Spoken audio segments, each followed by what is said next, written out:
Hello from the Station Arts Center. My name is Nicole, and I'm excited to be taking you on another virtual art tour of our exhibit. So today I'm going to take you on a tour of an exhibit called Signposts, and this is here on behalf of the organization of Saskatchewan Arts Councils. It's part of their Arts on the Move program.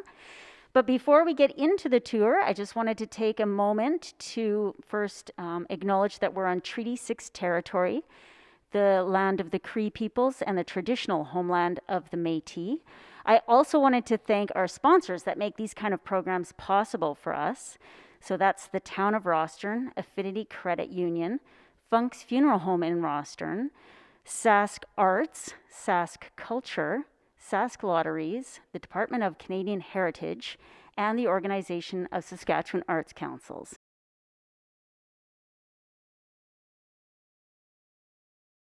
So as I said, the title of this show is Signposts, and this exhibit is actually including 3 artists, William Philpott, Bonnie Connolly, and Crystal Rassi. Now, these 3 artists are dealing with landscape in different ways, and we can all connect to this show because we are in Saskatchewan. That's a huge part of this show. A large idea that they have is that when you walk around this show, I mean, they're not trying to hit you over the head with the meaning of their work, but they're wanting you to take the time to think about it, contemplate what it is you're looking at, maybe take in the signs that they're giving to give you some direction as to what to take away from the show. So I'm excited to get started. We're going to begin with a piece here by William Philpott. And what I wanted you to look at first is just this idea of landscape. And if you look at Philpott's work, one of the things that's going to probably hit you right off the bat is his use of color. Philpott uses color and the power of color to get across a certain feeling. When we look at this and we see all of the rich golds, the colors in the sky, some of the sort of more orangey browns down here in the forefront, we get a feeling of warmth and probably the season that this is painted in.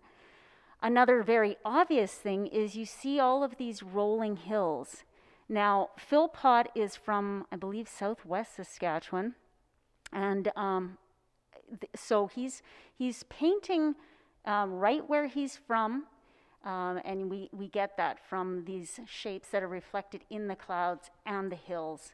So when we have traditional landscape, you would probably just have a scene of nature, and you get a sense of perspective. So items in the front are much larger, as you can see with the cows, as you get further away in the background. The horizon line in Philpott's work is typically quite high up, and you get the sense of a vast distance, wide open skies, and land that rolls on and on. Okay, so that's some of the first things information that you might get from his work, but I like to think about the information that we can get about the artist themselves when we look at this piece. If you were to look really closely at some of these animals from close-up, you can see that they're done in a very folksy or folk style painting. They're flat. There isn't a ton of detail in their faces. They're almost two-dimensional. But this doesn't matter to the artist because he's not trying to show you an exact replica, and demonstrate how rounded he can make these cows. What he's showing you is the activity that's going on in the daily life of a farmer or a rancher. And so this is where he sort of starts to introduce the human presence into the landscape. We see some granaries and a shed. Your eye might be drawn right to the center of this. I think you kind of move from the front and then you follow this line of cows right to here. This would be maybe the farmyard. And when we look at this, we know that this artist is a farmer himself, and he's painting what he knows and what's around him. And that's because of the activity in the piece. When we were hanging this show, I had to laugh because one of our members of our visual arts committee and I were looking at it, and from a little further away, we're like, oh, isn't that cute? There's a little pink pig running with the cows on this ideal sort of farmscape.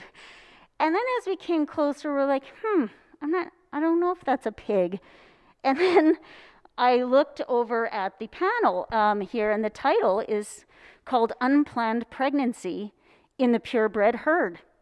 That's pretty practical. That's farmer talk. And it's just basically telling you how it is. This is part of daily life on the farm. And what I liked about this is a lot of these paintings by Phillips, they kind of drudge up stories. If you're from Saskatchewan, you might not be a farmer yourself, but you're going to know someone who farms, or you might have farming in your family background. And I always remember stories, as a kid about the cow that ate bad grain and was bloated, and someone had to take their knife and pop its stomach, and all these crazy things. And what I think is kind of neat about this show is that it conjures up memories and thoughts and stories that are kind of fun to think about, fun to share.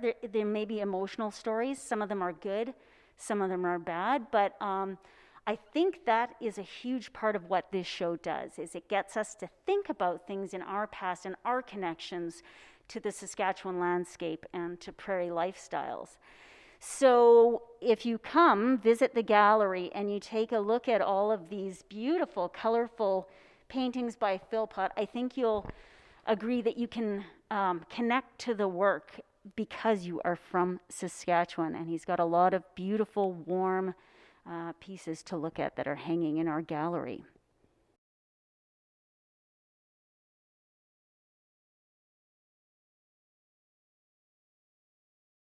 Okay, so now we are close to the work of artist Bonnie Conley. Bonnie Conley lives and works near Grasslands Park, which is a fabulous, vast expanse of beautiful terrain.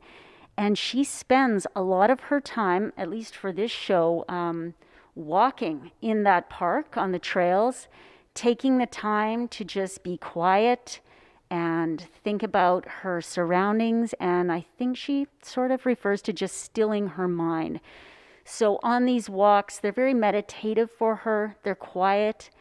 And I think we get a sense of that in her work.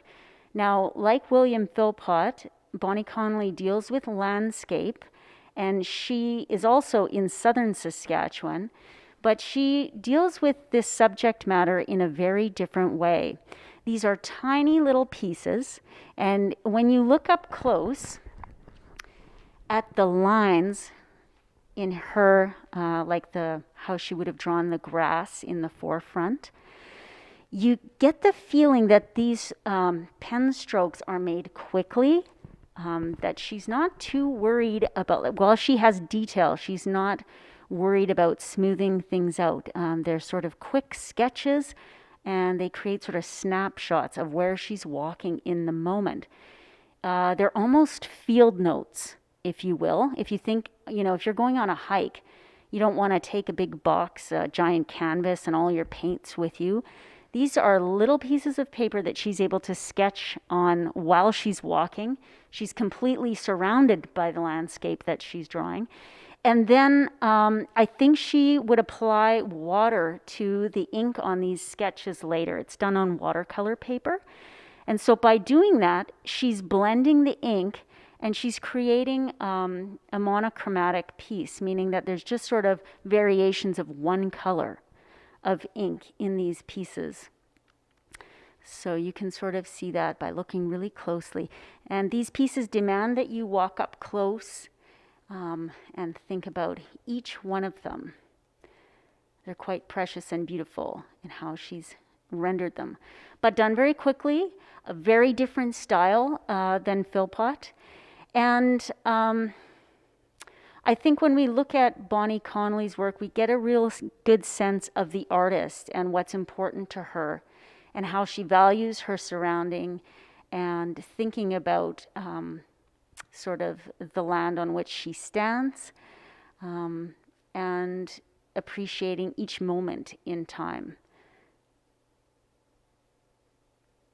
Okay, so we began talking about William Philpott and how he deals with landscape, and we sort of enjoyed viewing some of his work from far and then moving in close.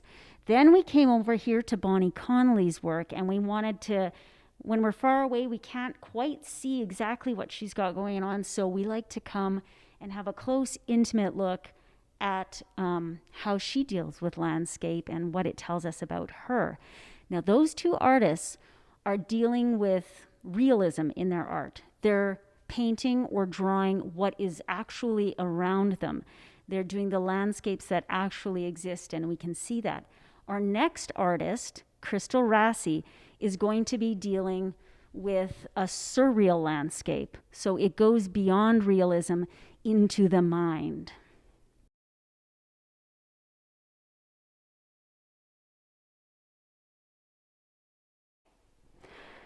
Okay, so now we're looking at two pieces by Crystal Rassi, and these are surreal paintings.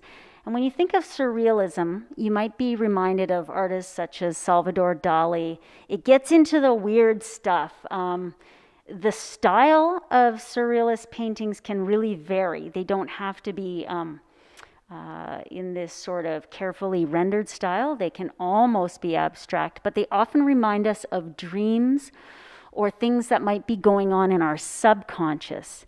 And so again, this artist is wanting you to take a quiet look around the gallery at these pieces and see what stories or thoughts or memories or ideas that come up in your own mind to create meaning for you.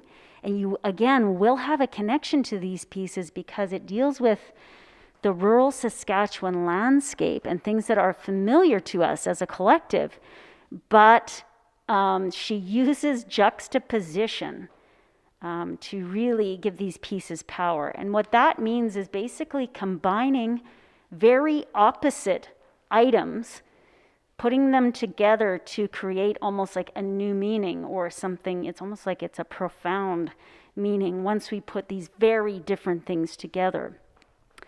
I had a group in here on a tour, and there was wee little kids on this tour as well, and they were getting so much out of these pieces because, for example, in this one, they were looking at the chair in the field with this old dilapidated house on it, and they were saying, you know, it made them think of rich and poor, or prosperous farmers and those that were having a hard time. Or maybe this refers to the past and now times are better. Or, you know, you see the stubble in this field. It looks like it's a nice crop that's there, you know, ready to be shipped off. And yeah, it's interesting what it maybe makes you think of. And then when you go to the title, Crystal Rassi doesn't give you all the answers you might be looking for in the title. This one is called Zinfandel. And my first thoughts, I don't know about yours, were that I looked to the color of this chair, which is similar to the color of a Zinfandel grape. But then you start thinking, isn't Zinfandel sometimes the box wine of preference and a very popular wine because it's affordable? And I believe, and I didn't just know this, I did look it up, that it also is the wine that has the highest yields and can withstand the hottest, driest temperatures in the orchard. Sometimes when people were looking at this, they were saying it reminded them of a farm portrait, like a portrait of a grandfather or a grandmother in a frame in the house because of where this chair is placed, right in the forefront. And it seems quite formal and still, which is also interesting. So if we look over here and we keep that idea of putting opposites together to create a more powerful meaning, this piece here is called Crude. Now, this, I believe, is an oil drum or oil barrel that's rusted out, something you might see on a farmyard or anywhere in rural Saskatchewan. And it's placed on this, what looks like sort of a Sunday best tablecloth. And if you look closely at the legs of the table, they seem a bit worn, a little more rustic, but that they were maybe fancy at one time. If I think about stories that this, or ideas or thoughts that this brings up in my mind, again, this is sort of framed like a portrait of sorts. Could Crude, the title of it, be referring to crude oil and how maybe the oil industry affected the farm? I mean, I don't know. There are sometimes, or maybe you sold the farm in order to have oil extracted from it. This looks like a cracked and broken highway, one that's not in use. And then I was thinking about the clues or the signs that are given with this particular tablecloth. To me, this looks like something from maybe the 60s or 70s that would have had elements of someone doing sewing at home, because it looks like this fancy frill was sort of sewn on to, some a floral pattern. And it has that real sort of gauzy late 60s, early 70s feel about it. I feel like I have an aunt that would have had a tablecloth just like this, that she would have put out maybe on special occasions. And then it feels really jarring that this rusty old dirty barrel is just dominating this kind of dainty table setting. So there are a lot of strange things that come to mind. I don't know, sometimes both of these pieces, I'll just keep it on this one for a second, do remind you of the outdoor landscape and the indoor landscape, like the domestic sphere versus everything that's going on outside or all the work. It could, again, be dealing with the inner landscape of the mind and feelings. Why is this called Crude? This one does give you a little sense of foreboding, or maybe something, fairly disturbing that maybe was in the artist's mind when doing this. Another sign we can look at, which is really cool, in all of these pieces, William Phillips sort of had you feel like you were almost up on a hill looking down at the farm, and you could see really far. Bonnie Conley made you feel really close to the grasslands, immersed almost in the landscape, in a valley.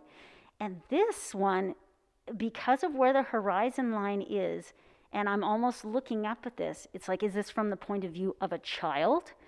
It really puts you in a different spot as a viewer. It's like or with this chair that we were looking at earlier, am I at the same height as this chair, or am I on my knees? So Crystal Rassi really uses perspective in a different way to get you thinking of different things, thinking of who the viewer is and what their thoughts might be.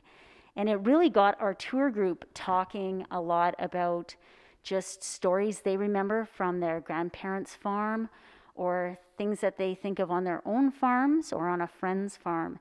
And so it was great to see how this show connected to everyone, young and old, people who knew what the names of farm implements were, and those of us who had to guess and sometimes got them wrong.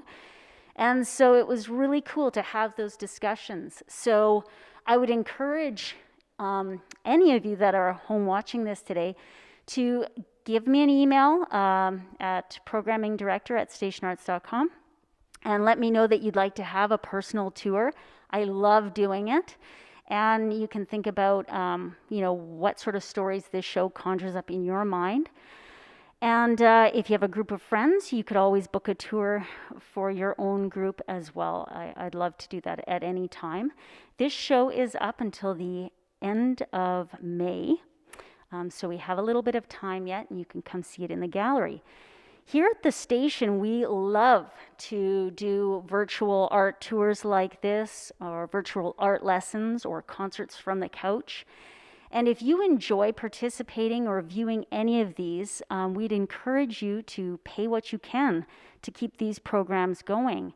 To do that, you can just visit our website, stationarts.com, and click on the support tab.